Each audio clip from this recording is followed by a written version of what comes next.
a cómo tratar de llegar a fin de año, cómo estamos llegando a fin de año, más teniendo en cuenta todo el contexto que suele ser incluso apabullante e incierto en nuestro país. En este caso estamos con Lautaro Vallejos, él es licenciado en Psicología, su matrícula profesional es 1163 y gentilmente se acercó para charlar un poquito con nosotros. Lautaro, ¿qué tal? Buen día, gracias por estar acá. Buenos días, Fabián, ¿cómo estás? Buenos días, Mariana. Gracias por la invitación a su espacio. No, por favor. Bueno, comentanos un poquito, quizás generalmente, ¿cómo estás viendo todo esto de tratar de llegar a fin de año? Digo que nunca es fácil y quizás en esta época y a esta altura se siente todo un poquito más. Sí, se siente todo un poquito más y hay que entender que algo que está muy popularizado y se escucha en todas partes, incluso en la literatura científica, es el tema del estrés. ¿Viste? La gente está estresada, la gente no sabe qué hacer, hay mucha incertidumbre sobre qué nos paramos. El estrés es un término que viene del inglés que también significa fatiga. Y tiene un mecanismo adaptativo para el humano cuando se ve inmerso en muchas presiones laborales, sociales, económicas, entre otras, familiares también, por supuesto. Hasta que en un momento empieza a hacer esto ya desadaptativo y empieza a tener consecuencias en el cuerpo.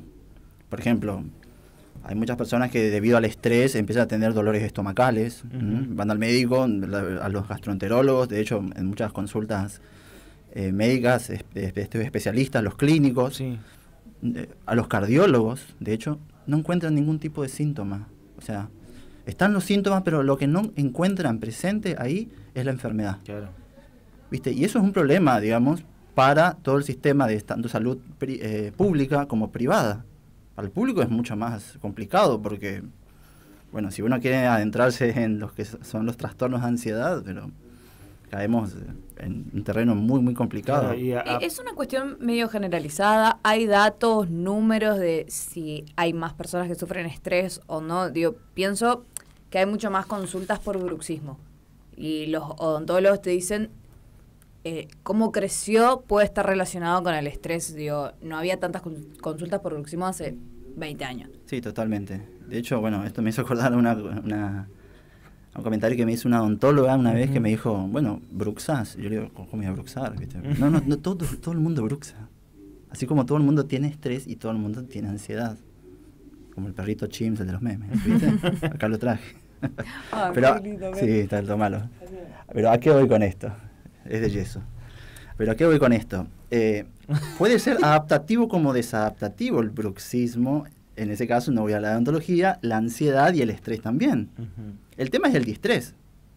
El tema es cuando eso es tan apabullante para uno, para el psiquismo, que no lo puede soportar.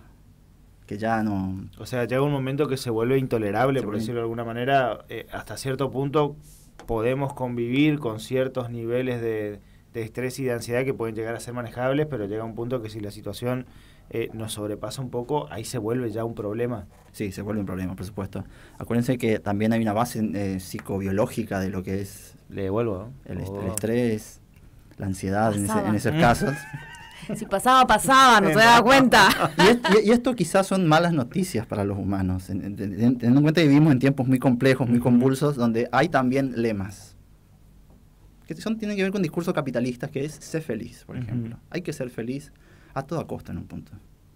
Bueno, eso es todo un tema para la psicobiología, vamos a decirlo, que nos dice que el ser humano está diseñadamente, de alguna manera u otra, para sobrevivir, no para ser feliz, en ese caso. Entonces, ahí es donde el estrés, la ansiedad, busca de alguna manera anclarse en el presente, como puede, pero teniendo la cabeza para adelante, en el futuro, ¿viste? Entonces, lo incierto, no sé qué va a pasar, ¿viste? No tengo ninguna certeza. Eso angustia a las personas. La palabra angustia viene de Angst, que significa en alemán aflicción. Anxietas del griego, ansiedad, en ese caso. No son lo mismo. Tienen sus distinciones en esos casos. Pero hay que saber distinguir bien, hay que saber cuándo parar la pelota, como se dice. Sí. Lo recibo mucho en consultas. Ahora noviembre y diciembre es cuando los psicólogos clínicos, tanto la actividad privada como pública, recibimos más consultas. A modo del cierre de año, ¿viste? Genera mucha expectativa el cierre de año. Sí, pero ¿es por una cuestión de balance o por una cuestión de no lograr objetivos? ¿Por qué crees que aumenta esto, digo, de que el cierre de año sea una cuestión tan estresante para todos? Sí, el cierre de año es principalmente el mayor motivo y es donde las personas más se angustian. Ahí dicen, bueno, ¿qué hice de mi vida? ¿Será que tuve un buen año? ¿Qué hice todos estos meses? O sea, tengo que hacer un balance y bueno, ¿qué me sumó y qué me restó? ¿Viste? Entonces uno tiende a ponerse más melancólico en ese sentido cuando ya las cosas no cierran. Pero eso ya tiene que ver con la pérdida y con un tipo de posicionamiento en estos casos. La incertidumbre siempre va a estar, siempre va a permanecer en nosotros. El tema es la manera que tenemos de afrontar con nuestra acción a la supervivencia, que son las maneras adaptativas que tenemos de anclarlos a la vida y al lazo social también. Ese es el tema. Doctora, mucha gente no le da importancia a la salud mental y ni siquiera se repiensa en estas cosas de me siento así o me siento asá. Pero igualmente le afectan todas estas cosas. Igual debe tener estrés y ansiedad, solamente que no se reflexiona. Para esas personas, ¿cómo podría ser en términos más simples esta diferencia que vos marcabas entre el estrés y la ansiedad? Bueno, acá hay algo que lo han estudiado varios teóricos y psicólogos clínicos, ya sea cognitivo-conductuales como psicoanalíticos. Menciono unos cuantos: Philip Kendall, Robert Leahy, Steven Taylor, que tiene que ver con la ilusión de control. A las personas nos gusta tener esta ilusión de control de que todo va bien. Que es la famosa expresión, lo pongo así a modo de analogía, la vaca atada. Tenemos la vaca atada, está ahí, todo va a estar bien. ¿Por qué? Porque está ahí. O si no, como me dijo un paciente, pero le puedo poner un grillete, ¿viste? No se va a ir. Pero no ponga eso, le digo. Entonces, ¿a qué voy con esto? Tenemos sesgos cognitivos. De hecho, hubo un autor, Daniel Kahneman, que fue un psicólogo israelí, que ganó el premio Nobel en el 2002, de economía, donde él empezó a estudiar los comportamientos económicos, o sea, la psicología involucrada como una ciencia social dentro de la intervención psicológica, a partir de los comportamientos que tenían las personas frente a la incertidumbre y a la toma de decisiones. Y a partir de ahí se empezó a dar cuenta de que las personas pensamos a partir de sesgos. Uno es el confirmatorio, que es un sesgo muy así limitante para nosotros en lo que tiene que ver con lo que había mencionado anteriormente, la ilusión de control. Sí. Esto de, por ejemplo, a pesar de tener no tener ninguna prueba de un evento, igual nomás me voy formando las evidencias para yo creer eso, que a su vez me reaseguran frente al estrés y a la ansiedad. Entonces, ¿qué? Lo sigo manteniendo, sigo teniendo ese círculo ahí del cual no puedo salir. Es una forma de reaseguro y es una mala manera de afrontar nuestras capacidades frente a la acción, ¿viste? Porque ahí viene la compulsión, ahí viene el impulso de que me aferro acá en mi mundito seguro, porque el mundo es un lugar muy inseguro. ¿Se entiende? Y más si uno ve las noticias y encima sale la inseguridad y varias cosas. Es más, la presión arterial puede aumentar debido a factores externos y psicosociales. ¿Se entiende? Por ejemplo, hay muchas personas que llaman a servicios médicos cuando les sube la presión, esto lo saben muy bien los ambulancieros, y le toman la presión y le dicen, tengo algo cardíaco, capaz tengo algo cardíaco, ¿viste? Capaz. Y no es nada. Disculpa, ¿usted está nervioso o ansioso? Ah, sí, vi la noticia y vi como cerca de mi casa, encima, entre más cerca de tu casa ocurre el robo, ¿viste? Sí. Más ansioso te pones y bueno, me puse mal. Ah, bueno, fue eso, ¿viste? Entonces ahí incide la salud mental frente a la presión, ¿viste? Vos sabés que mencionás un poquito de esto, digo, de por ahí toma de decisiones, las cuestiones económicas, cómo las afrontamos, con qué elementos podemos por ahí calmar esa sensación de incertidumbre y tratar de tener las cositas un poco más controladas. Y pienso automáticamente en nosotros como argentinos, digo, con la situación económica quizás tan incierta, con las cuestiones políticas tan inciertas, y así todo hay que seguir trabajando, hay que seguir remándola. ¿Cómo combatir contra eso? Digo, cuando por ahí tu cabeza puede ser tu propio enemigo en esto que mencionabas, ¿no? Tratar de proyectar hacia adelante quizás con pocos elementos, porque muchos deben decir, no me alcanza. no llego, no, lo que trabajo no me sirve.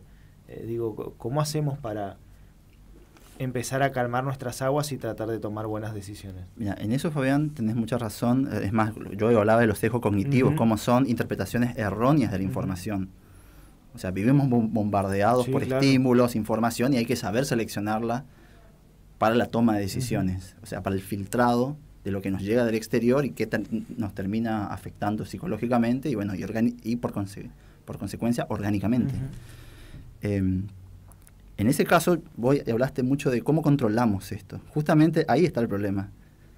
Dime qué quieres controlar y te diré a qué temes. ¿Viste? Está muy de moda los podcasts esto de estoicismo. Esto de dominar las pasiones. Domina tus pasiones. O sea, no te dejes llevar por ellas. Lo que es. Lo que podés controlar, lo podés llevar a ciertos medios dentro de tus posibilidades, pero lo que es, ¿viste? Y es tan difícil aprender eso para mis consultantes, para mis pacientes, para las personas con las cuales estoy rodeado todos los días.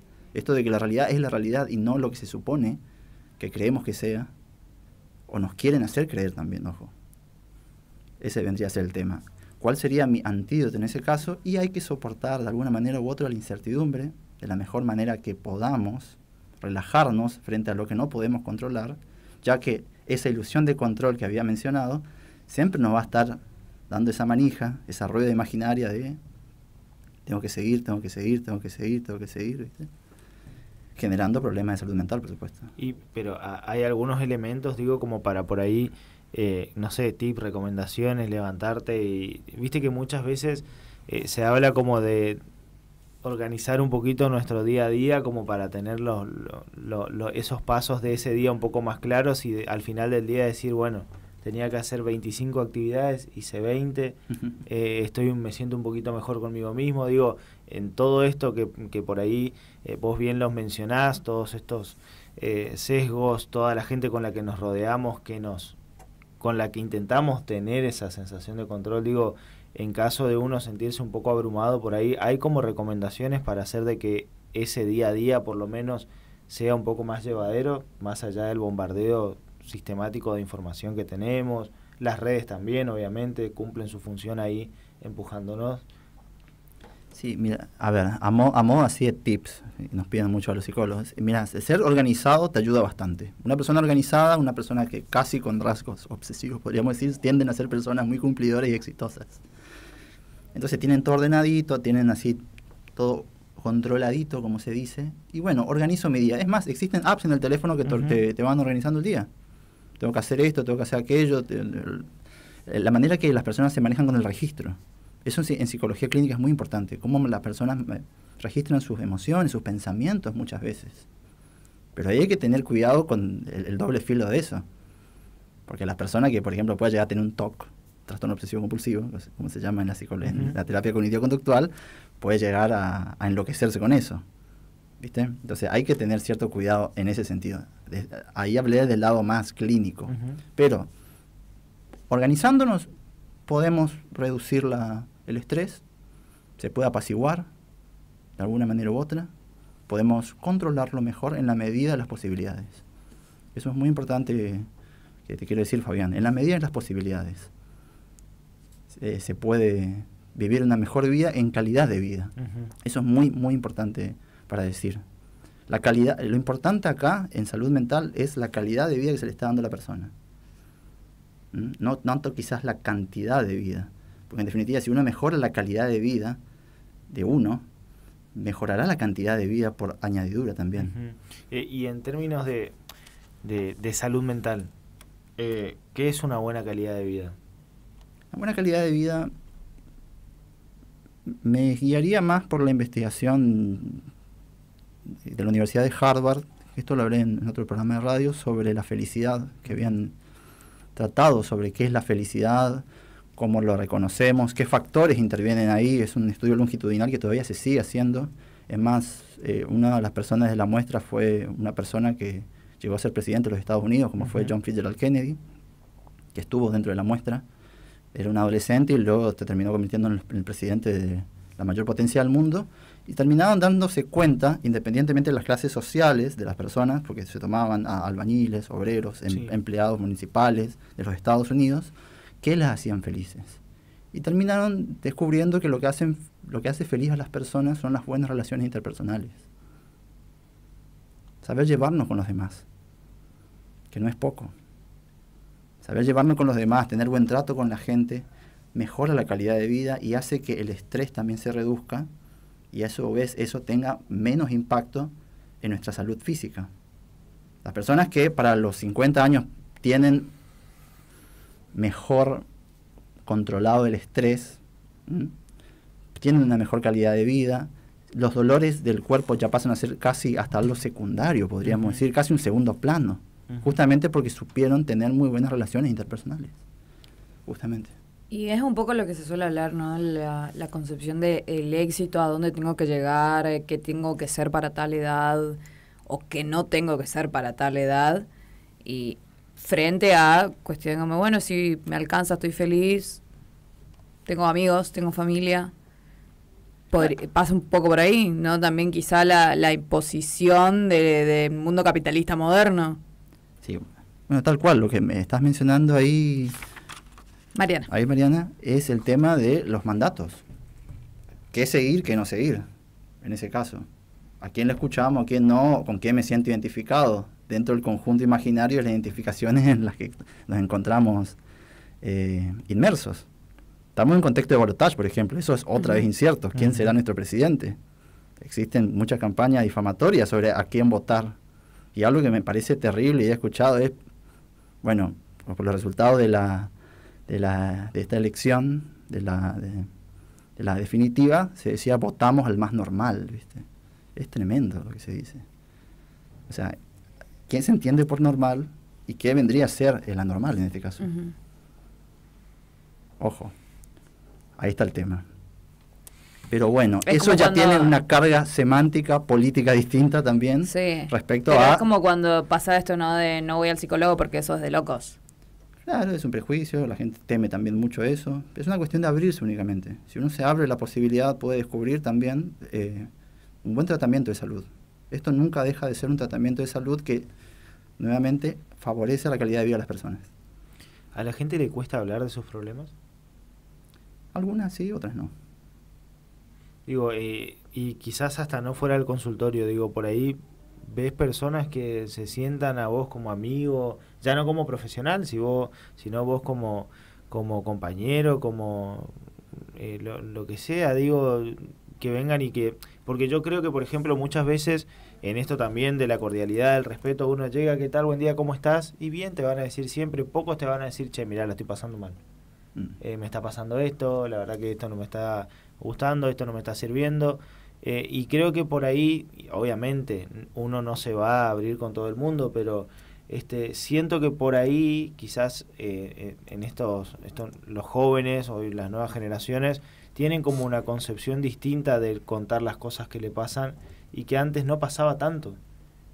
No sé si vos lo ves esto en el consultorio, digo que por ahí a la gente más grande, gente mayor, le cuesta un poquito más soltar sus cosas que a los más jóvenes. Sí, igual eso es algo generacional y que tiene que ver ya con los discursos de cada época en ese sentido. Ya, por ejemplo, la juventud, como vos mencionás, está tomando ya otra dimensión de lo que es la inteligencia emocional, ¿viste? Ya hay preceptos antiguos que no van más. Esto de, por ejemplo, no cuento mis problemas porque eso es de débil, es estigmatizante eso. Como voy a contarle a un extraño mi problema, pensará que no sirvo, ¿viste? Entonces, confiar los problemas personales de uno a un amigo es mostrar tu lado más vulnerable en ese caso. Las personas más grandes genéricamente, siempre a los no genéricos les cuesta más hasta que encuentran un buen oído, una buena escucha de alguien que los puede llegar a ayudar. Que puede ser profesional, ojo, como el psicólogo, el médico psiquiatra, como puede ser otras personas, sí, claro, que solamente prestan un oído no profesional para mínimamente bajar el estrés. Sí, que dejan desahogarte. Dejan desahogarte, hacer su catarsis, tal cual, así es. Pero sí, la juventud ya ahora está dando mucha atención, importancia al tema de la inteligencia emocional. Hay que saber comunicarse, hay que saber tratar con los demás, Una organización es un conjunto de personas, Ujú. no es un conjunto de elementos, tuercas, ¿viste? Sin sentimientos. Ahí Somos me- un grupo humano en ese sentido. Ahí me das pie para introducir el otro tema que también lo venimos charlando nosotros y que del cual se ha empezado a hablar mucho después de la pandemia y que creo que todavía poco se identifica o pocas veces se identifica o pocas veces se le da importancia ya en el ámbito más laboral, esto del síndrome de la cabeza quemada, el síndrome del quemado, el burnout, que hace poquito salió un estudio, por ejemplo, de una consultora que se dedica a registros de empleos en Latinoamérica y en la Argentina, por ejemplo, según su encuesta, el 94% de los trabajadores señala que está quemado mentalmente. Digo, lo traigo a colación un poco en esto que mencionás, ¿no? Que al fin y al cabo somos personas que también tenemos sentimientos, que podemos estar bien o mal trabajando y no somos una máquina, digamos. Qué difícil que es por ahí tratar de entender primero que uno está cansado o que está agotado mentalmente y segundo, acercarse al jefe, al de recursos y decirle, che, me está pasando esto. Digo, no sé cómo ves esa situación, si por ahí nos cuesta hacer un poquito ese clic, si en los ámbitos laborales la salud mental también empieza a ser tenido en cuenta, si esto cambió después de la pandemia. La pandemia trajo un tendal de problemas de salud mental. Se acrecentaron todos los problemas de salud mental que ya había. O sea, y ahí pueden pasar dos variantes. O sea, voy a tomar el ejemplo de las personas con trastorno obsesivo compulsivo, muy limpias, vamos a decirlo. En las primeras fases de la pandemia, ¿qué pasaba? Por ahí decían, mira, me relajo porque el mundo se parece más a mí. ¿Viste? Todos usábamos alcohol en gel, cosa que no se usaba tanto antes como lo fue en las primeras fases de la pandemia. Entonces, tan loco yo no estaba, ¿viste? Me relajo ante eso. O si no, todo lo contrario. Empeoro frente a la situación circundante en ese caso. Y ahí es donde empiezan a acrecentarse muchos problemas. Mucho personal de la salud, por ejemplo, empezó a generar trastorno de estrés postraumático, pero por atender las altas demandas de, Sí, claro. de Cuando de bajó problemas la de salud espuma, mental. empezaron a... Claro, por supuesto. Y esto es clave y doy esta aclaración cortita, que es muy importante y que son estudios de la Universidad de Buenos Aires. Yo soy especialista de ahí, psicología clínica y terapia cognitivo-conductual, que tiene que ver con que es mucho más costoso no atender a las personas que atenderlas. 7 años promedio tarda una persona en el sistema de salud público para ingresar, por ejemplo, por un trastorno de ansiedad o por un estrés, hasta que recibe la ayuda de un profesional capacitado, un psicólogo, médico, psiquiatra. 7 años se está dando vuelta por el Sí. sistema de salud. Tal cual. ¿Cómo? Yendo de médico en médico, cardiólogo en cardiólogo, me pasa algo en el corazón, tiene que ser algo de los médicos lo deben saber, y los médicos les dicen, no, tenés que ir al psicólogo. Pero bueno, ahí ya hay otra realidad circundante en lo que respecta a los sistemas de cobertura médica, a la salud pública de este país. En el ámbito privado viene a ser completamente distinto. La Argentina es un país muy complejo respecto a eso. Tenemos un sistema de salud mixto, tanto público como privado, las prepagas, que van operando en su sistema de cobertura de salud médica, que la psicología entra ahí, que tiene que ver con toda la psicoterapia, por supuesto, en su cobertura, por supuesto. Pero, incluso dentro de la parte privada, yo pienso, ejemplo mío, yo tuve una pérdida en enero muy grande, falleció mi papá y bueno, me di cuenta que no podía sola, necesitaba herramientas, me fui a mi obra social, con lo cual yo pago mucha guita por mes, es buena obra social, pero de igual manera acá se viene nuestra crisis de la plata que le da mi obra social al profesional, se la da a mes vencido, con lo cual ya no le sirve, con lo cual me cobraban, no sé, 4.000 de plus. Claro. Entonces es como, creo que hay muchas falencias por nuestra propia condición económica, social y demás, que hace que ni siquiera pagando por la salud, puedas tener las mejores condiciones. Sí, todo eso incide, sin lugar a dudas. Es más, bueno, me adentro en este tema ya que justo estamos en la salsa, pero las obras sociales y prepagas, por ejemplo, no pueden pasar una tasa del 5% de consultas, porque si no empiezan a entrar en crisis. No, o sea, no debe pasar, justamente, y ahí luego está estipulado justamente el sistema de cobertura. Y con la psicoterapia pasa lo mismo. Muchas veces es 40 sesiones por año, que son más o menos 7 meses y medio de terapia. Y luego, pagarlo de manera particular, o hacer como lo que puedas, en ese sentido. Pero sucede. Imagínate que eso pasara con la cirugía. Así que te decimos, mira, tenés el médico cirujano 40 horas de operación. Claro. ¿Viste? Y tu trabajo tiene que... terminar en 40 horas. Ceñirse en 40 horas de operación, lo mismo que hacer un tratamiento de conducto de la ontología, ¿viste? Tenés tantas horas para trabajar, ¿viste? Esto es un tema, ¿viste? Te van ciñendo en ese sentido. ¿Por qué? Porque se estipula que más o menos un tratamiento para cierto tipo de trastornos, problemas, se va tratando de esa manera, en cierto tiempo. Desde el psicoanálisis ya se habla de los tiempos lógicos, no los tiempos cronológicos en ese sentido. Entonces, el pasado, el presente y el futuro terminan siendo medio que lo mismo. Y hay personas que, por ejemplo, replican constantemente el pasado y dicen, no, yo no quiero ir al psicólogo para hablar de mi pasado nomás. Pero lo están trayendo al presente. O sea, su discurso, sin saberlo, de manera inconsciente, están hablando del pasado, retrotrayéndolo al presente, teniendo en cuenta que el futuro es solo una conjetura que se puede hacer sobre la base del presente, del aquí y el ahora. Finalmente, Lautaro, en este caso, me quedo con algunas de las cosas que mencionaste.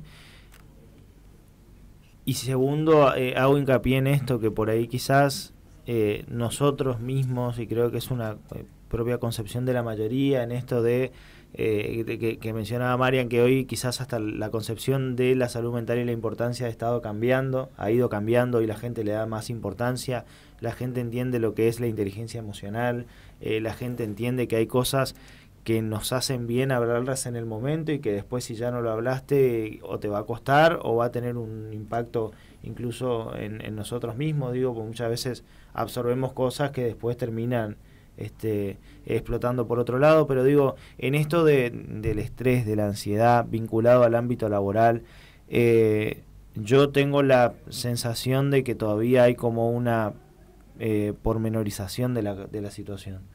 Digo, desde los recursos humanos, desde los jefes, es como que no asocian por ahí una falta de productividad a algo que pueda estar mal. Digo, alguien que pueda estar estresado, que pueda estar cansado porque no tiene solo ese trabajo, sino que trabaja mucho y se le exige el 100% cada vez que trabaja, y vos lo mencionaste hoy, al fin y al cabo somos humanos, somos personas, podemos tener un mal día y eso va a afectar también nuestra productividad, digo, hablando siempre en términos de completamente de producción, es decir, si estoy bien, rindo más de lo que tendría que rendir, pero yo tengo la sensación que por ahí eso en el ámbito laboral todavía no, como que no está calando esto de la importancia de la salud mental y de cómo puedan estar cada uno de los empleados. Pero por supuesto, mira, desde las corrientes psicodinámicas del trabajo, como un autor que se llama Christophe de Jours, él hablaba que había dos criterios de salud mental en el trabajo. Uno es el de productividad.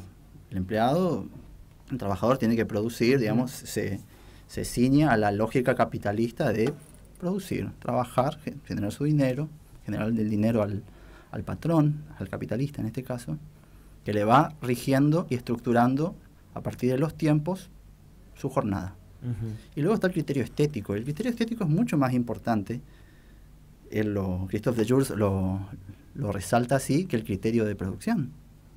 Porque ahí es donde el trabajador se siente pleno y a gusto con su trabajo y eso le genera placer antes que displacer.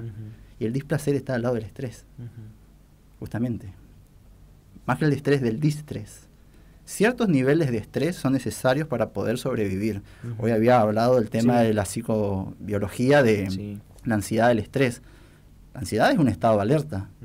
Y si uno está en un examen, en una entrevista de trabajo, y es conveniente estar en cierto estado de alerta como para poder pasar la entrevista de trabajo, antes que estar pensando en la situación de la entrevista de trabajo, que es lo que le pasa mucho, que empiezan a decir que, bueno, me transpiran las manos, estoy muy nervioso, y ese tipo de cosas. ¿Viste? O sea, el foco de la atención no está yendo donde tendría que ir, sino que está yendo a lo circundante en ese caso.